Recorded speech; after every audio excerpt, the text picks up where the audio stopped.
मसीहा गुरुजी चैनल में मैं आप सबका स्वागत करता हूं।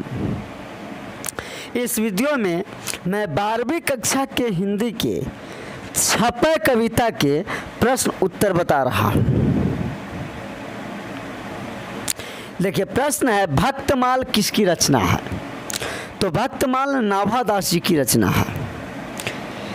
देखिए, इससे पहले मैं रिकमेंड करता हूं कि आप लोग प्रश्न उत्तर को सही से समझना है तो इसकी व्याख्या वाले वीडियो चैनल के प्लेलिस्ट में जाकर 12 कक्षा के नाम से फाइल बना होगा, उसमें छपे कविता के दोनों भाग मैं पढ़ा चुका हूं, उससे पहले देख लीजिएगा तो ये प्रश्न उत्तर आसानी से समझ में आ जाएगी। और प्लेलिस्ट में जो है 12वीं के जितने भी चैप्टर मैंने पढ़ाया हूं सब एक ही फाइल में मिल जाएगा। देखिए, अगला प्रश्न है नाभादास किसके समकालीन थे? तो नाभादास जी तुलसीदास जी के समकालीन थे। नाभादास किस धारा के कवि थे? तो वे सगुन धारा के कवि थे और सगुन धारा में भी राम भक्ति धारा के कवि थे। राम भक्ति धारा के कवि थे। आगे देखिए,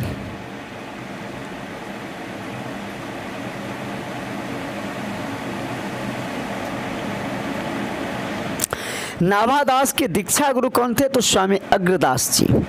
नाभादास किसके शिष्य थे? तो अग्रदास जी के। आगे देखिए, नाभादास जी के अनुसार किसके कविता को सुनकर कवि सिर झुका लेते हैं? तो सूरदास जी की। आगे, नाभादास का उदय हिंदी साहित्य के किस काल में हुआ है? तो भक्ति काल में। आगे देखिए, नाभादास ने जाति पाति एवं वर्णाश्रम का खंडन किस कवि के छपे में किया है? तो ये कबीरदास जी के छपे में किए हैं। सूर कवित सुनी कौन कवि में कौन सा अलंकार है? सूर कवित सुनी कौन कवि में कौन सा अलंकार है? तो यहाँ अनुप्रास अलंकार है। जब भी एक ही वर्ण के बार बार रिपीट होती है तो अनुप्रास वर्ण होती है। वैसे मैं अलंकार के बारे में व्याकरण खंड में सभी अलंकार के बारे में पढ़ाऊंगा बाद में। देखिए, कबीर किसमें भेद नहीं करते हैं? तो कबीर जाति पाति यानी हिंदू मुस्लिम में भेद नहीं करते हैं। आगे देखिए, निम्न में से कौन सी रचना नाभादास की है? तो भक्तमाल। भक्तकाल यहाँ पर टाइपिंग मिस्टेक है, भक्तमाल है। संपूर्ण भक्तमाल में किस छंद की व्यंजना है? तो छपे की व्यंजना है। आगे, सूर कवित को सुनकर सभी क्या करते हैं? तो प्रसन्नता पूर्वक सिर हिलाते हैं।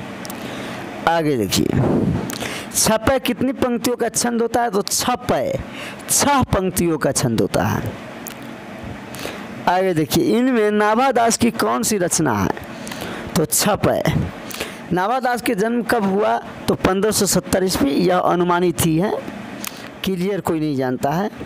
नाभादास जी किस धारा के संत थे? तो ये वैष्णव दर्शन के संत हैं। नाभादास जी किस समाज के विद्वान थे? तो दलित वर्ग के थे। नाभादास जी कैसे संत थे? तो विरक्त जीवन जीते हुए संत थे। भक्तमाल किस प्रकार की रचना है? तो भक्तों की चरित्र की माला है। इस प्रकार ऑब्जेक्टिव प्रश्न उत्तर पूरा हो गया। अगले वीडियो में मैं अगला पाठ की व्याख्या करूंगा। अगर सब्जेक्टिव प्रश्न उत्तर चाहिए तो आप लोग कमेंट में अपना व्हाट्सएप नंबर टाइप कीजिए, अपना व्हाट्सएप नंबर लिख दीजिए, जिससे मैं आपके व्हाट्सएप पर PDF भेज दूंगा सभी पाठों के। और नहीं तो मेरे व्हाट्सएप नंबर 7631659090 पर 9090 पर PDF लिख के भेज दीजिए, तो मैं आपके व्हाट्सएप पर भेज दूंगा। जय हिंद, जय भारत।